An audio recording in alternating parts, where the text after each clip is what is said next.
Now that we've had the opportunity to talk with Commissioner Rick Sanders, we're going to talk with Deputy Commissioner Alex Payne. Thanks for being with us again today, sir. You're welcome. Oh, it's awesome to see you back in uniform and back in the agency. You know, a lot of folks, they say that the first contact they had with you is they remember that time in the academy that you yelled at them. But what do you have to say to folks when you see them like that? It's always good to hear those stories. A lot of them, because I had so many cadet classes, I really don't remember a lot of the individual ones until they start talking about them. And when they do, that usually brings a smile to my face, and I usually accuse them of lying or something of that nature. We usually have a pretty good laugh about it, but those are great times, and that's probably one of the things I treasure the most about this organization is that the relationships that I developed with a lot of the people here. So what's it like being back after all these years? It's unbelievable. It's almost a storybook type ending. I feel like a guy who's walked along the beach and found a bottle, rubbed it, a genie popped out, and this is my request on how to end a career of where I started. It's absolutely amazing, and I'm both honored and humbled to be back. So tell us about some of your most fond memories during your times with the Kentucky State Police. Some of them, I have recollections of every place that I had the pleasure of serving this organization, whether it be at the post at Henderson, my first assignment at Pikeville. I was there at Pikeville Post here recently, and I was telling the people what fond memories I have of that place. I left a piece of myself there. It was an unbelievable place to grow up in this agency and experience firsthand. And of course my time with the Special Response Team, that was something I'll never forget, something I will always treasure. I would never do, people have asked me, man, would you go back, would you do anything different? And I've always said, no, absolutely not, nothing. The academy time, another great experience. I couldn't have done anything any better. I was absolutely blessed and still am. Wow. So you left KSP in 2004. Mm-hmm. So tell us what you've been doing since then.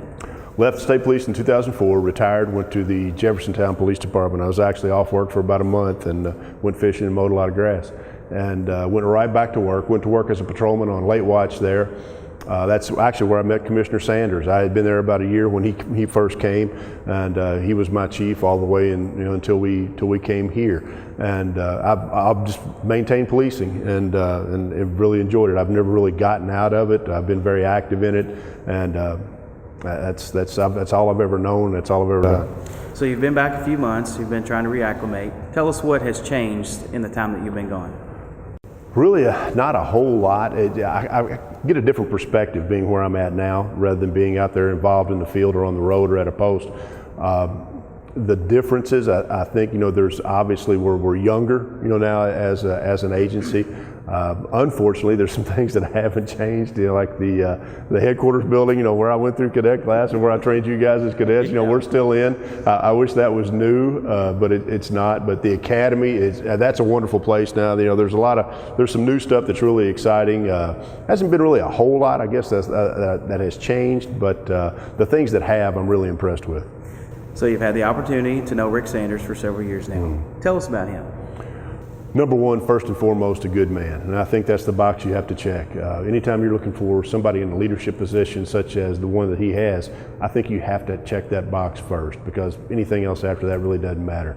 And I can tell you for a fact, he's been my boss, he's been a mentor to me, and he's also my friend. And you can definitely check that with him. Great human being, great family. He's generationally deep in policing, from his father to his two sons to his father's father. He has a wonderful wife, Deidre. Just a great family man, and I'm honored to be back with him.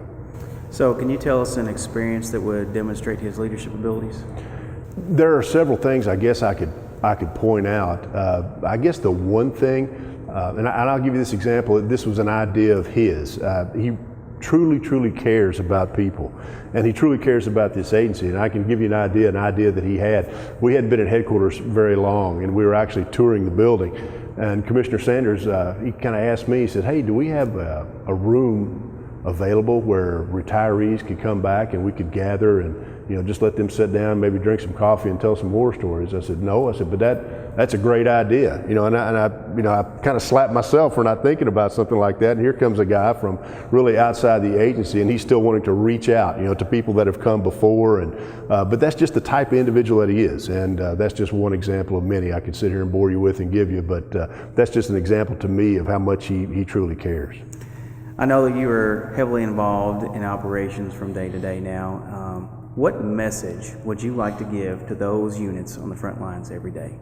The message I would like to get out to the units on the front line is it matters what you do.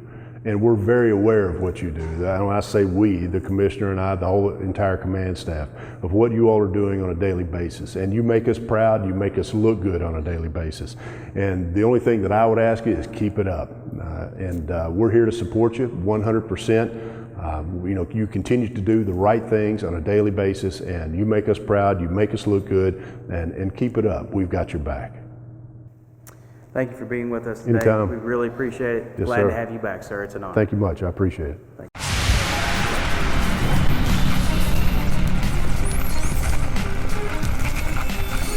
The Kentucky State Police has always taken the commitment to stay connected to the public seriously, and this has led to many innovations over the years.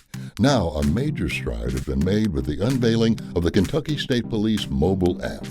Stay in the know with real-time notification of traffic alerts, highway blockages, and emergency situations based on your phone's location. This app provides an all-inclusive source of information for everything from driver's manuals to most wanted criminals, missing persons, and even the location of sex offenders in your area, as well as events and employment opportunities. You can even report offenses directly to KSP via your phone's text message camera or audio recording device. Instant and anonymous. An important reminder, this app does not replace 911 and should not be used in cases of emergencies. The app is free and available through the App Store and Google Play. Download it now. Search KS Police.